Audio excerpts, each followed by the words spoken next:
Yo, what is up guys? It's Pedro here, and in today's video I will be talking about Washington Commanders rookie running back Brian Robinson and what expectations should be for him in his rookie year, how many yards, how many carries per game, and will he overtake Gibson for that running back one role by the end of the season. So if you guys are new, make sure to subscribe for Washington and NFL content. Also hit that like button and turn on those notifications. So as you guys know, the Washington Commanders drafted running back Brian Robinson in the third round of the 2022 NFL draft at the end of the third round with the 98th pick to pair him up with Antonio Gibson and then also to J.D. McKissic, and you can even add in, Jarrett Patterson. So they have a really solid running back group, but I think Brian Robinson really adds a ton to this running back room, and I think he's going to be an extremely valuable piece of the Washington Commanders offense in 2022. So he's around 23 years old.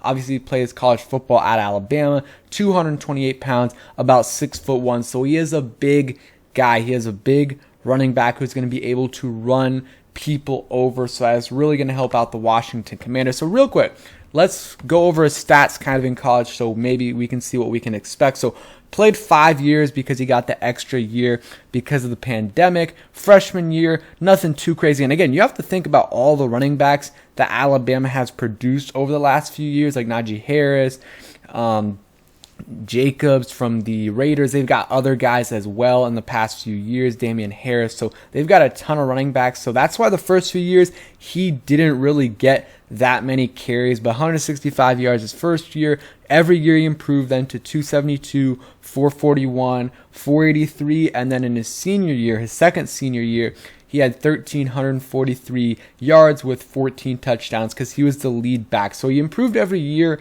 and that is to be expected, but is good to see for sure. And once he got his chance to get a ton of carries, he, produced. He had 5 yards per carry, 1,343 yards, 296 yards, over 1,600 yards from scrimmage with 16 touchdowns. So he definitely balled out, and obviously he's playing behind a solid offensive line and has a good receiving core, which definitely helps as well for the running back because they can't just put all the players in the box. They have to, be aware of the other receivers around him as well. But still, I really like what Brian Robinson can do. He's a bigger back. He, runs people over. I mean, you just watch his highlights or his film. That's what he does. He runs people over. He's a solid pass protector, although he has struggled a little bit a couple times in OTAs, but that is to be expected. Randy Jordan is coaching him up, and I think he has the build and the potential to be a very good, pass blocking running back. So I think that he'll be fine with that. And he's honestly a better than expected pass catcher, like 300 yards almost this past year with a couple of touchdowns.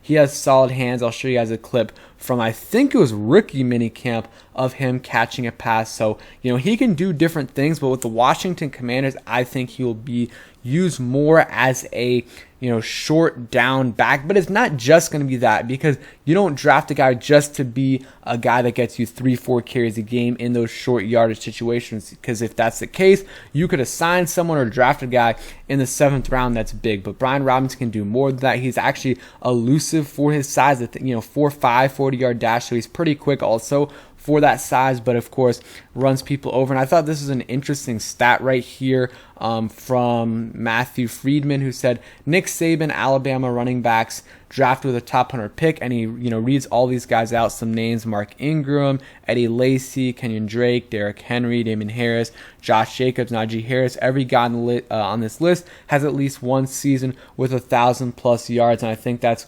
scrimmage yards, but still that's pretty impressive. And a lot of these guys though are kind of drafted in the first couple rounds, but Brian Robinson drafted at the end of the third. But still, Alabama running backs have produced really have produced a lot in the NFL, and it's good to hear that for sure. I think Brian Robinson, definitely don't think he's going to have over 1,000 yards in his rookie year unless something happens with Gibson, but I think he will produce more than people think. Like, I think he's going to get over 500 rushing yards in his first year. I really do believe that.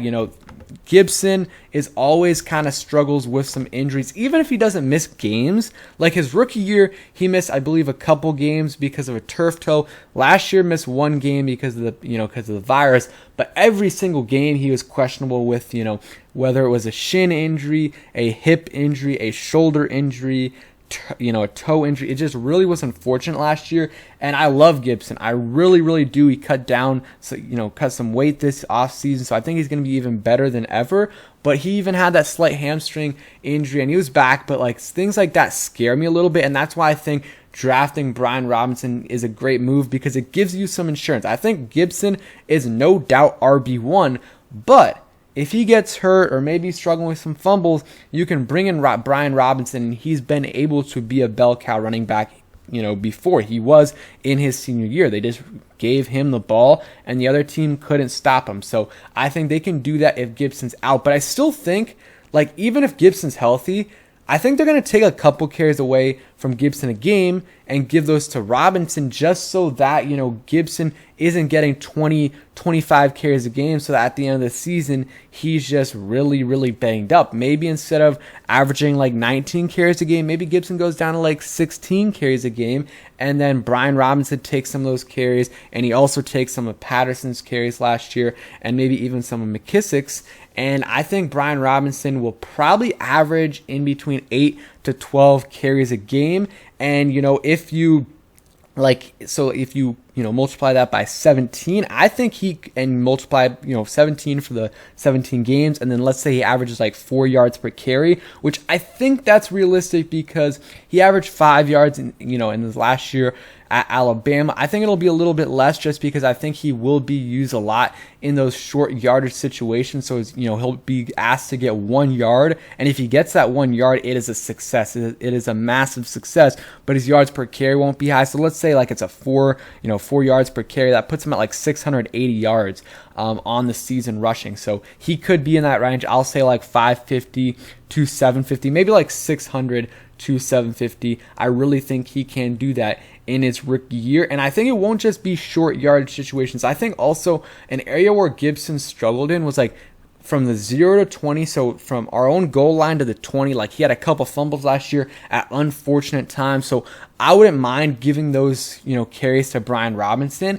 and also in the red zone as well. I mean, Gibson can get some touchdowns, but he also had some fumble issues as well. So I think you can give him some of those carries as well. And I'm thinking you don't draft a guy in the 3rd round to give him only short yardage situations to only get 4 carries a game. If that's the case, then it was a bad pick, because unless he's a crazy good pass catcher, but they already have that in J.D. McKissick. So Brian Robinson better be getting the first 4, 5, 6 games of the season. It might only be 5, 6, 7 carries a game because he's adjusting to the NFL. But again, he did play 5 years in college. But by the end of the season, or middle part of the season, he should be getting 8, 9 carries, maybe 10 carries a game, depending on the game. If Gibson's out, then he'll probably be getting he'll be getting all the carries. He'll probably be getting 16, 20 plus carries a game. But if Gibson is in there, then I'll obviously get a little bit less than that. So I'm really, though, excited to see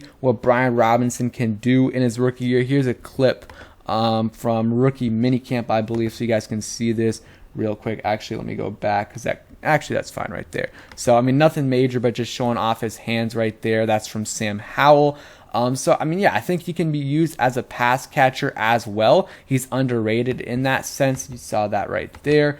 And I think he will be one of the better rookies that they have this year, because, he's going to play. He's Sam Howell isn't going to play. Some of these other guys, they're not going to play, but Brian Robinson is going to get significant snaps. And I think John Keim said it, he's looked pretty good in OTAs, and, OTAs are kind of misleading with running backs, but he says, just in terms of his traits, he's looking good in practice. So that, of course, is good to hear, but we're going to have to see it in training camp, and then the preseason, and then finally the actual games before we truly believe it. But I think Brian Robinson will end up being a very good pick, and a guy that at the very least can be a short yardage guy, and a guy that is a huge insurance policy. Because before, if you go last year, Gibson goes down, then all you have is Patterson and McKissic. And McKissic, you don't want to give him more than like 4 or 5 carries a game. And then Patterson's solid, but like he's not great. Like you also don't necessarily want him to get 20 plus carries a game. Brian Robinson can do that for you and do it effectively. So that is another huge bonus to Brian Robinson. So that's going to be it for today's video. I forgot to give like my exact stats. Like I think reasonable expectations for him is like 650 yards with like 4 touchdowns and maybe like 50, 70 receiving yards. I don't think he'll get a ton because they already got McKissic and Gibson as well. So thank you guys for watching. Hope you guys enjoyed the video. If you did, hit that like button, subscribe, notifications, all that good stuff, and peace.